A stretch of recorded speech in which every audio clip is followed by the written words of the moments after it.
Karibu ndugu mtazamaji wetu. Kama ni mara yako ya kwanza unajiunga nasi Mswati Media, basi usisahau kubonyeza alama ya subscribe plus bell ili uendelee kuwa wa kwanza kupata taarifa zetu bomba kabisa za kimichezo. Basi tunakuangazia taarifa hizi za michezo kutoka klabu mbalimbali za ligi kuu ya NBC Premier League, hasa katika klabu ya Wekundu wa Msimbazi Simba. Basi uongozi wa klabu ya Wekundu wa Msimbazi Simba siku ya jana walikuwa wakimsainisha mkataba mpya kiungo wao mshambuliaji Eli Kibisawara Mpanzu, ambaye kandarasi yake ilikuwa inakwenda kutamatika mwishoni mwa msimu huu.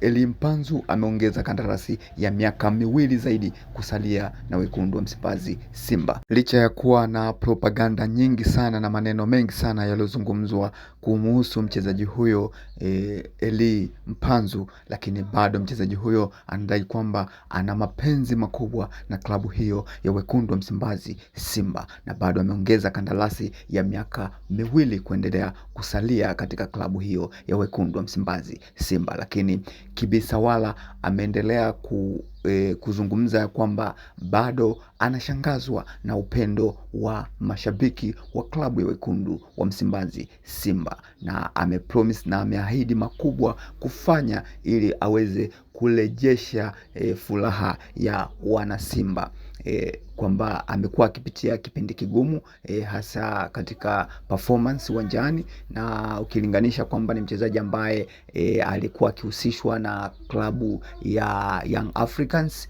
Wachambuzi wengi walikuwa wakimchambua kwamba Eli Mpanzu ana mapenzi na Young Africans, na ndio maana performance yake ilikuwa chini, lakini mashabiki wa Simba hawakumtupa mkono, waliendelea kumuunga mkono mchezaji wao. Leo hii imethibitika baada ya mchezaji huyo Eli Mpanzu kuongeza mkataba wa miaka miwili kuendelea kusalia katika viunga vya Wekundu wa Msimbazi Simba. Basi ndugu mtazamaji wetu, endelea kubaki nasi kwa kubonyeza alama ya subscribe plus bell kwa taarifa zaidi za kimichezo.